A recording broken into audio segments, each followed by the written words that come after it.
Bismillahirrahmanirrahim. Assalamualaikum warahmatullahi wabarakatuh.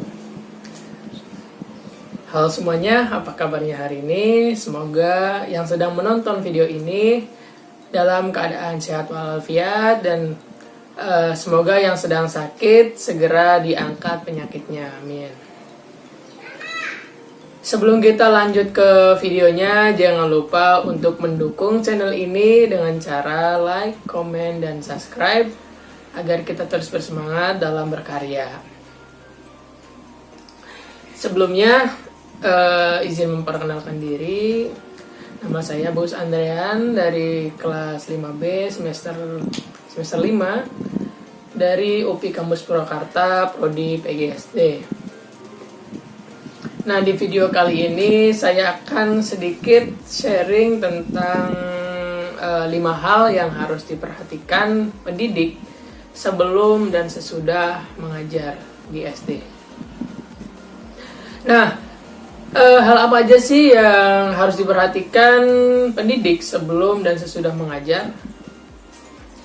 Sebelum itu kita harus tahu dulu nih, mengajar itu apa sih? Apa kesulitan dalam mengajar? Pasti dalam benak kita awal membayangkan mengajar itu gampang kok, tinggal ngomong, transfer ilmu, duduk manis, memberikan tugas, lalu pulang. Seperti itu aja tugas guru yang kita bayangkan pas awal kita mengingat nama mengajar. Namun pada kenyataannya mengajar itu perlu keahlian loh. Tidak sembarang orang bisa melakukannya. Terkadang orang yang baru pertama kali mengajar akan kebingungan. Harus ngapain nih kita biar anak-anak kondusif, anak-anak senang, tidak tertekan, tidak stres, dan harus belajar dengan gembira. Selain mendapatkan ilmu, anak-anak juga harus terasa sedang bermain. Kesulitan yang dialami oleh sebagian pendidik adalah cara mengajar agar anaknya itu bukan cuma mengerti, tapi juga paham apa yang sedang diajarkan oleh seorang pendidik. Pendidik juga bukan hanya menyampaikan sebuah materi, namun juga dalam perkembangan potensi anak, sikap, moral, perilaku, dan lain sebagainya itu juga tanggung jawab atau beban moral dari seorang pendidik. Pendidik juga harus berhati-hati dalam setiap perilaku yang dicontohkannya, karena pastilah apa yang kita contohkan akan ditiru oleh peserta didik, sehingga pendidik harusnya sangat berhati-hati nih dalam bertutur kata ataupun bertingkah laku. Nah, berikut adalah 5 hal yang harus diperhatikan pendidik sebelum dan sedang mengajar. Sebelum dan sesudah mengajar.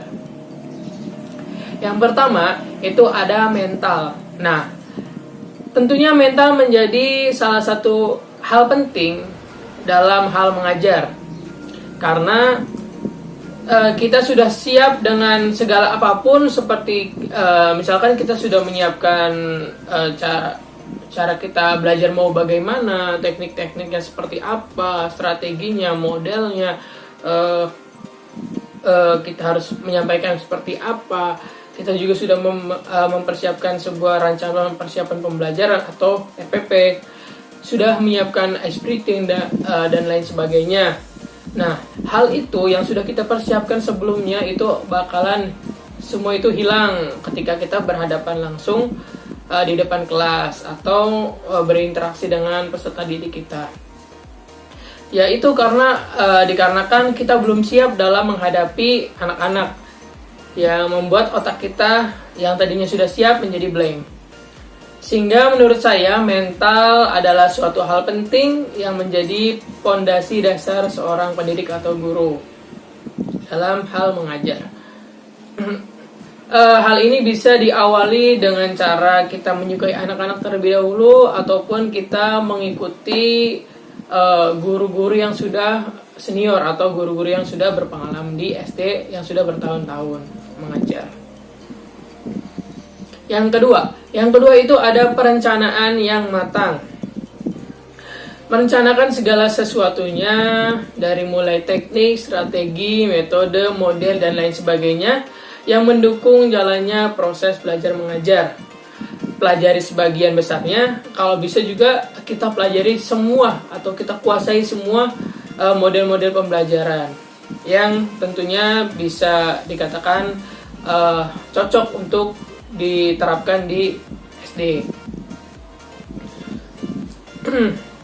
Kemudian juga kita harus lihat kondisi di lapangan seperti apa sehingga kita nantinya tidak bingung karena kita menghadapi karakter anak. Jika karakter anak yang hyperaktif, itu model pembelajaran kita seperti apa. Kalau misalkan anak-anaknya suka dengan cerita, kita juga harus menggunakan model dengan cara berceramah atau dan lain sebagainya.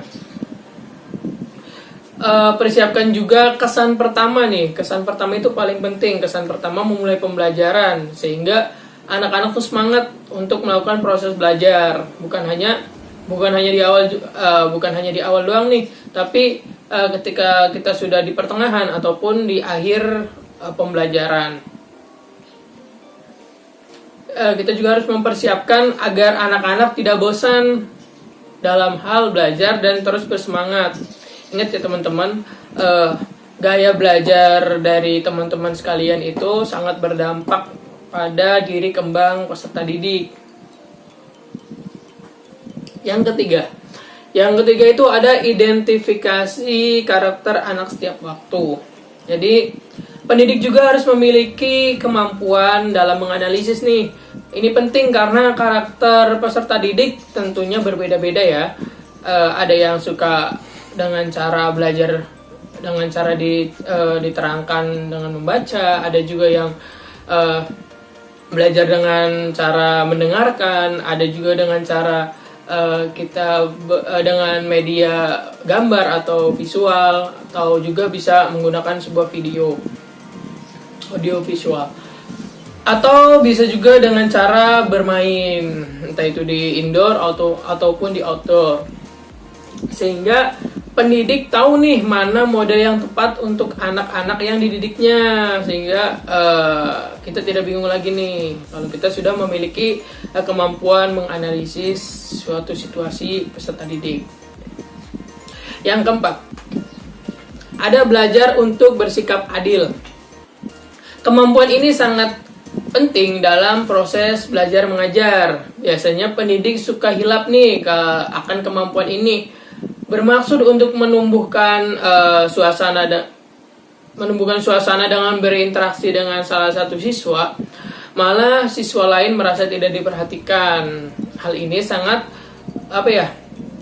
bahaya nih buat para pendidik, dikarenakan ketika siswa sudah merasa tidak diperhatikan, maka akan timbul suatu dampak, yaitu tidak bersemangat atau down. Nah, kenapa sih kita harus adil? Karena adil itu salah satu faktor kelas menjadi harmonis dan menyenangkan.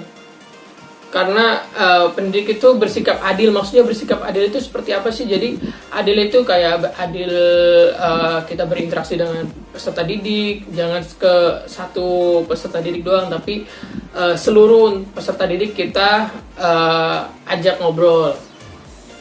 Terus adil meminta siswa ke depan juga, jadi jangan sampai hanya siswa-siswa yang menurut guru itu sendiri pintar, tapi harus merata atau menyeluruh. Adil meminta siswa berargumen juga dan lain sebagainya. Nah, ketika hal ini dibentuk, maka akan membangun dan memotivasi peserta didik dan tidak akan membuat anak atau peserta didik menjadi down karena merasa dianaktirikan. Sehingga menurut saya sangat penting untuk guru bersikap adil. Yang terakhir atau yang kelima, itu ada belajar menjadi teman sekaligus orang tua kedua bagi mereka. Tentu peran pendidik di sini bukan hanya mentransfer ilmu, namun menjadi orang tua kedua bagi mereka. Salah satu faktor siswa betah di kelas atau betah melakukan proses belajar mengajar adalah karena gaya dari seorang pendidik atau seorang gurunya tersebut. Jadilah teman bagi mereka, jadilah teman curhat bagi mereka agar belajar itu terlihat menyenangkan bagi mereka. Ketika siswa terlihat ada masalah, maka peran gurulah peran dari seorang pendidik lah yang menjadi solusi bagi peserta didik tersebut atau bagi si anak tersebut. Sehingga peserta didik sangat antusias ketika ingin melakukan proses belajar mengajar di kelas Anda dan merasa betahlah dalam lingkup kelas tersebut. Sehingga tidak adanya dampak yang timbul akibat seperti anak-anak menjadi malas dan lain sebagainya, itu kemungkinan tidak akan timbul. Ingat ya teman-teman, kata Brad Henry itu, seorang guru yang baik dapat mengilhami harapan, menyalakan imajinasi, dan menanamkan cinta belajar. Mungkin itu saja yang bisa saya sampaikan. Ketika ada salah-salah kata ataupun lainnya, mohon dimaafkan dan mohon untuk segera dikoreksi untuk tentunya agar menjadi lebih baik lagi ke depannya. Kurang lebihnya mohon maaf. Wassalamualaikum warahmatullahi wabarakatuh. Saya pamit, see you.